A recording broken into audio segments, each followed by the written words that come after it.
I don't think I'll ever forget the way my sister's voice cut through that room sharp as broken glass. She will get nothing. Dad hated her. She didn't even wait for the lawyer to speak. Those words were the first thing I heard when I stepped into the room. No greeting, no compassion, not even the decency to look me in the eye. Just that sentence loud enough for everyone gathered to hear, like she wanted it to echo off the walls. And it did. It landed in my chest like a punch hollow and cold, leaving me gasping for air that suddenly felt too thick to breathe. My son Eli's hand was in mine, small, warm, trembling. He didn't say a word, but he didn't need to. He always knew. He always felt what I carried, even when I tried to hide it behind a smile. I forced one, now thin and shaky, bending down just enough to reassure him. But inside, my stomach had already begun to twist. Karen sat at the head of the long mahogany table like she owned it.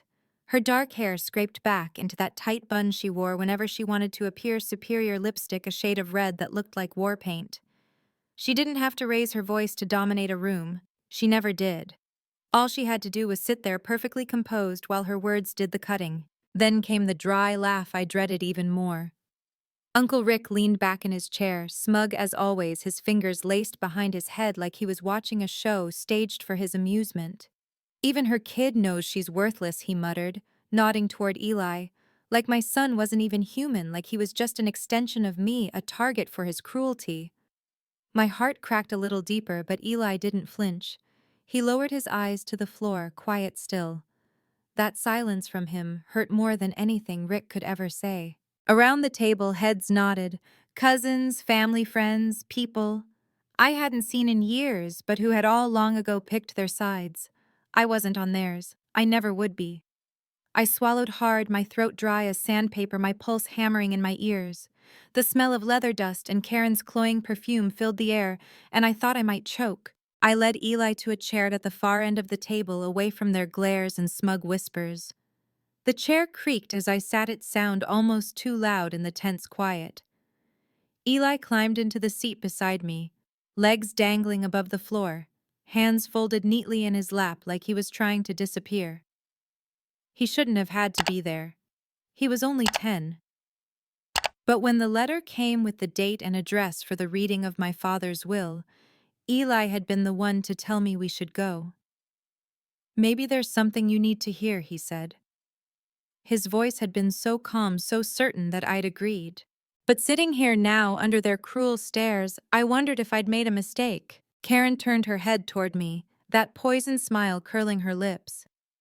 "You know this is pointless, right?" she said softly, though loud enough for everyone to hear. "Dad rewrote the will, cut you out completely, said you were dead to him." The words sank like stones in my chest, heavy, suffocating. I couldn't respond. My tongue felt like lead. I just nodded slightly as if I understood, though every fiber of me wanted to scream. Why did I come? Why did I hope? I thought maybe there would be something. A note. A line in the will. A sign that he had remembered me even a little. Something to make sense of the years I spent carrying his silence like a weight strapped to my chest. But as I sat there, surrounded by faces that had already buried me long before they buried him, I realized there would be nothing. I almost stood up to leave, to gather Eli's hand in mine and walk out before they could slice the estate apart like vultures over a carcass. But then the door opened and Mr. Connor walked in. My father's lawyer. His neat gray suit, his tired eyes, his unreadable face. He carried a thick folder under one arm, and the room fell instantly silent. Everyone straightened, expectant. This was it. I braced myself for humiliation. I had come expecting nothing, and I would leave with exactly that. Or so I thought. Because no one in that room, least of all me, knew what Eli had carried with him in his backpack. And no one, not even Karen with her sharp words, not even Rick with his cruel laugh, could have imagined how 7 small words from my son would unravel everything they thought they knew about my father, about me, about the truth buried deeper than any of their secrets. It had been 8 years since I'd last set foot in a room like this with my family. 8 long years since I packed what little I could carry, held Eli just 2 years old, then close to my chest, and walked away without looking back. Not because I wanted to, but because I had to. Every conversation with my father had ended in shouting, or in the kind of silence that cuts deeper than any words. Every family gathering had felt like walking barefoot across broken glass while smiling for the camera. I didn't even know I was invited to the reading until the envelope appeared in my mailbox 3 days after the funeral. No note, no explanation, just the date, the time, the address, and Mr. Connor's tidy script. For a moment I thought it had been sent by mistake, maybe meant for Karen, or maybe I thought bitterly it was one last cruel joke from my father to summon me into a room where they could all watch me be erased in black and white. But when Eli saw the letter, he looked at me with those wide, serious eyes of his, far too old for his age. "We should go, Mom," he said softly. "Maybe there's something you need to hear." And even though every bone in my body screamed to stay away, I agreed. I wore the plain black dress I hadn't touched since my mother's funeral, and Eli picked his own little button-up shirt, one that made him look older than 10. That morning, with my hands shaking, I braided his hair the way he liked it. He looked at me and smiled, telling me I looked beautiful. He didn't know that I hadn't slept, that my stomach had been in knots, that I felt like I was about to step back into a battlefield where the only outcome was loss. To them, I was already gone. Karen had written her version of the story long ago. The loyal daughter who stayed, who helped, who sacrificed everything for Dad. She made sure everyone saw her doing it, told and retold the story until it became gospel. And me, Julia, the daughter, who abandoned them, who couldn't handle real life, who ran away and never looked back. They never asked why I left. They didn't care that I walked away from a marriage that was tearing me apart, that when I showed up on my father's porch with Eli in my arms and nothing but a suitcase, he closed the door in my face without a word. Uncle Rick had been my father's echo, repeating the same bitter lines over and over: family doesn't quit. Blood is loyalty. Don't come back crying. Karen soaked those words up like poison and turned them into weapons. And me, I stopped trying. I built a quiet life with Eli, small and fragile but ours. We didn't have much, but we had peace, laughter, and a freedom I had never known under my father's roof. And yet, even after all those years, even after all the wounds, I still carried a foolish, fragile hope that maybe at the end my father had softened, that maybe he had left something, a note, a line in his will, a sign that he remembered me, that he had once loved me. That hope was the only reason I opened the envelope. But as I sat at the table, now listening to the scrape of chairs, the shuffle of papers, the whispers sharp as knives, I felt the foolishness burn.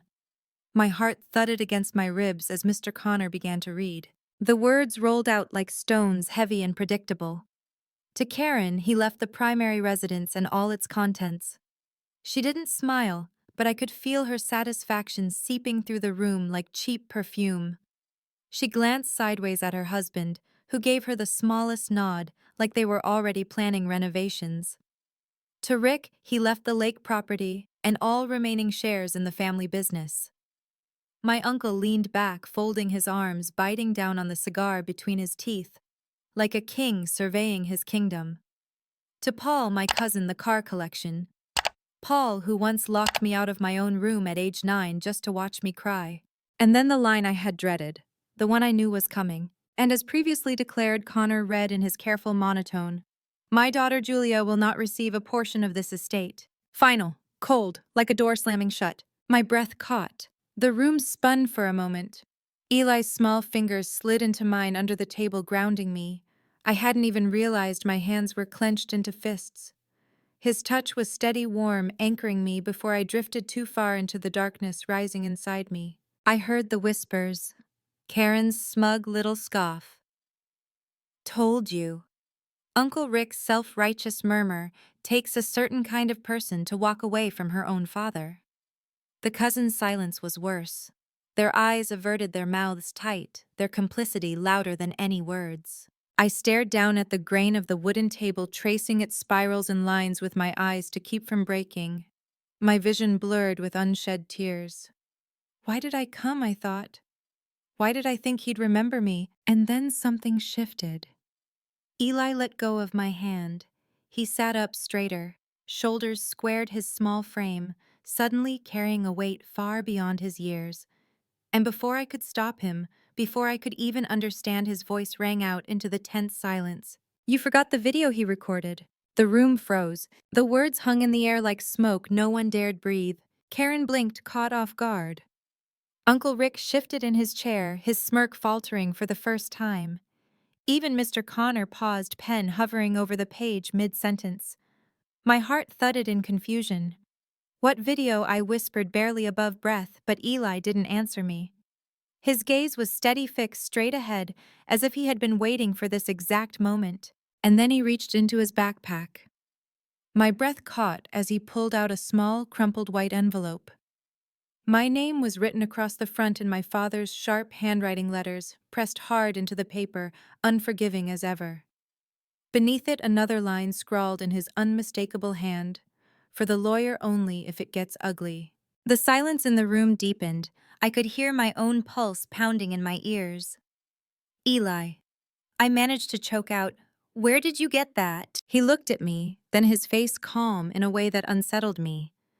"Grandpa gave it to me," he said quietly. "Told me to keep it safe." I felt my chest seize. "He gave it to you?" Eli nodded. "The day we visited, just me and him. You were at work." My mind scrambled for the memory. I remembered Eli asking once to tag along with our neighbor to drop off something at my father's house. I had said yes, thinking nothing of it, grateful for an afternoon to myself. But I hadn't known they'd spoken, hadn't known my father had left him with this. Mr. Connor leaned forward, his lawyer's composure cracking just slightly. "May I?" he asked gently. Eli handed him the envelope without hesitation. The paper tore softly as Connor opened it, pulling out a small black USB drive and a folded note. His eyes scanned the handwriting, and I saw it, then the flicker of recognition, the weight of authority in his nod. "This is authentic," he said, his voice lower than before. "Time-stamped, signed, and bound by instructions. Your father left a video message. It is my legal duty to play it if disputes arose." Karen scoffed immediately, her laugh sharp and cold. "This is ridiculous. He never said anything about a video." Rick leaned forward, his tone biting. "Could be fake. Anyone could have written that." But Connor raised his hand. "I recognize the handwriting and signature. It is valid, and per his instructions I must play it." The room shifted. Suddenly no one looked so confident anymore. Karen's jaw clenched. Rick's cigar drooped slightly in his hand. Cousins glanced nervously at one another. Connor slid the USB into the laptop sitting at the edge of the desk. The screen flickered black before a single word appeared: "Play." No one spoke. No one even moved. I felt my nails dig crescents into the wood of my chair. My chest ached with every shallow breath.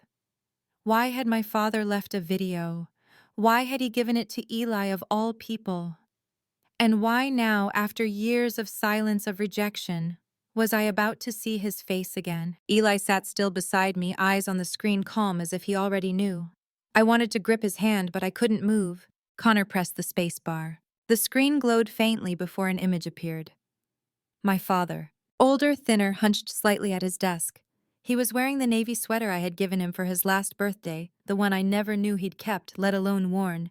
His face was drawn, his skin pale, but his eyes looked straight into the camera, straight through me. And then he spoke. "Hi, Julia." The room shifted, but I didn't notice. My chest clenched at the sound of his voice, age-tired, but undeniably his. For a moment, I couldn't breathe. "If you're watching this," he continued, "then I'm gone. And I'm guessing things didn't go well at the reading." My hands shook in my lap. My throat burned. He went on, his fingers twitching, a nervous habit I had inherited from him. "I know what they think of you. And I know what I said about you. I was wrong." The words sliced through me, years of silence shattering in an instant. My vision blurred as I stared at his face, my father's face, finally speaking words I thought I'd never hear. "I believed what Karen told me. I believed Rick. I believed you walked away because you didn't care. I never asked why. I never listened. I shut the door on you and Eli, and I was wrong." Karen shifted in her seat, uncomfortable for the first time all day. Rick stared at the floor. I couldn't move, couldn't look away. My father's voice cracked, just barely. "Strength. I thought it meant being proud, never bending. But real strength is showing up, Protecting your child. You did that. You did what I couldn't. Tears streamed down my cheeks before I even realized. My breath hitched, my hands trembling uncontrollably. He drew in a long breath, steadying himself, and looked into the camera again. So I changed the will. The room gasped, the sound sharp as thunder. Karen's face drained of color. Rick muttered something under his breath, but I heard nothing except the pounding of my heart and my father's voice. I've left the house to you and Eli, my father's voice declared, steady now, resolute. The savings, the retirement fund, it's yours, and a college trust for Eli. The air in the room cracked like glass. Karen gasped a sharp, strangled sound that made her composure crumble for the first time. Rick's jaw clenched, his knuckles whitening as he gripped the arms of his chair. The cousins whispered among themselves, shifting uncomfortably in their seats. But I sat frozen, my chest heaving, unable to process what I was hearing. My father, who had turned me into a ghost in this family, who had shut the door in my face, who had let me be erased, was leaving everything to me and my son. He paused in the video, his hands folding together, eyes glistening with something I hadn't seen in years. Regret. I know it doesn't fix what I broke, he said, voice lower now, but I want you to have the peace I never gave you while I was alive. Karen shot up in her chair. This is a lie, she hissed, her voice shrill, breaking through the silence. He wouldn't. But the video cut through her protests like a blade. And if they're angry, my father continued, his tone suddenly sharp, let them be angry. Julia, you earned this. You lived through all of it. You never stopped being a mother. That's more than I ever managed. A lump lodged in my throat so heavy I could barely breathe. His voice cracked again, softer this time. I'm proud of you. And I love you, Julia. Always did. I just didn't know how to show it.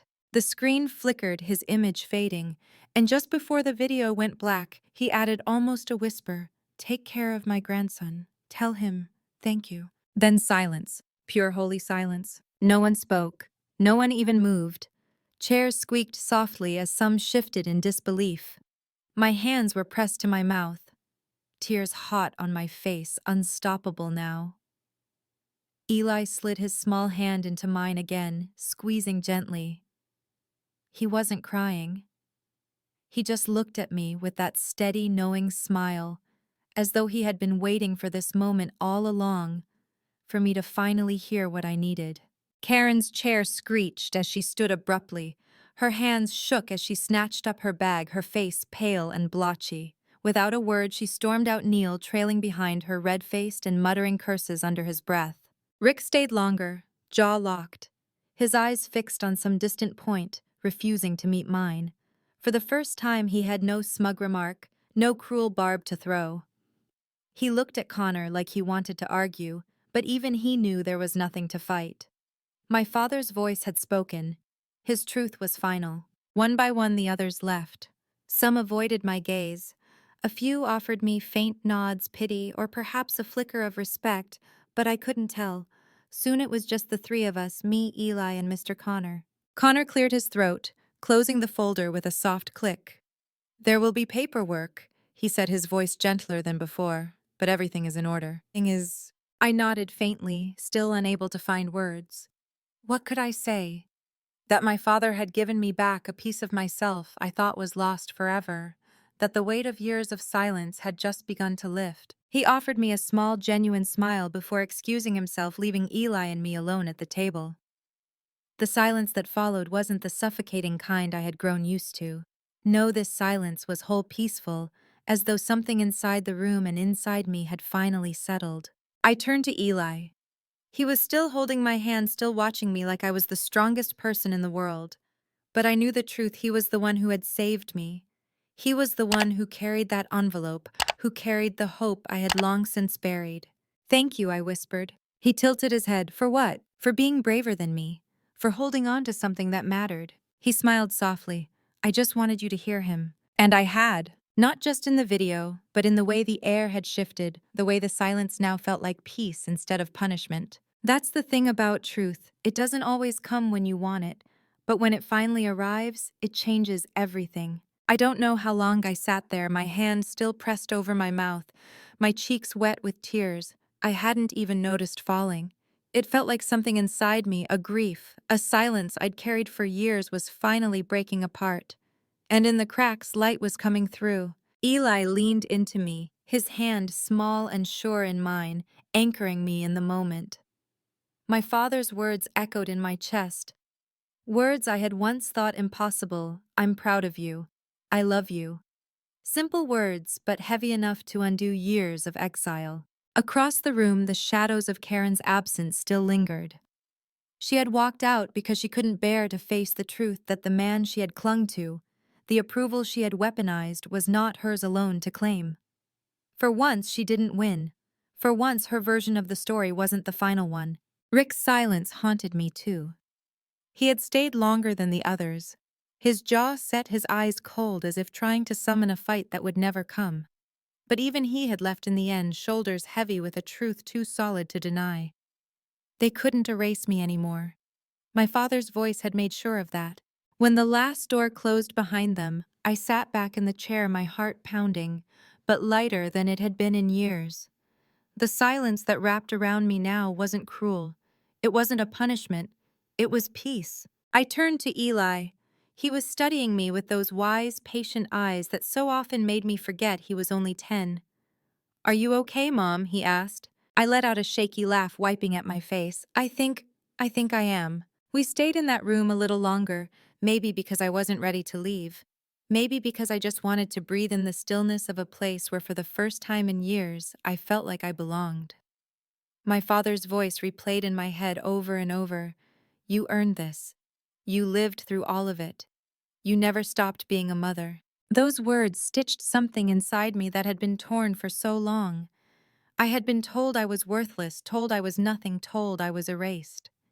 And yet here I was, my son's hand in mine, my father's last words, proof that I was seen, that I was remembered, that I was loved, even if it came too late for him to say it in life. As we finally stood to leave, Eli's grip tightened on my fingers. "Do you think he meant it?" he asked softly. I bent down, kissed the top of his head, and whispered every single word. When we walked out of that building, the cold air hit my face, sharp but clean. I breathed it in like it was the first real breath I'd taken in years. I wasn't leaving broken. I wasn't leaving erased. I was walking out whole, carrying my father's words in my chest and my son's courage at my side. So no, this story wasn't about money or property or even revenge. It was about truth. It was about a daughter finally being heard, a child's courage rewriting the story of a family, and a father's last words setting something broken free. If you've ever been pushed aside, misjudged, or silenced, I want you to know you are not invisible. Sometimes the truth takes years. Sometimes it comes only when you're ready to carry it. But when it comes, it changes everything.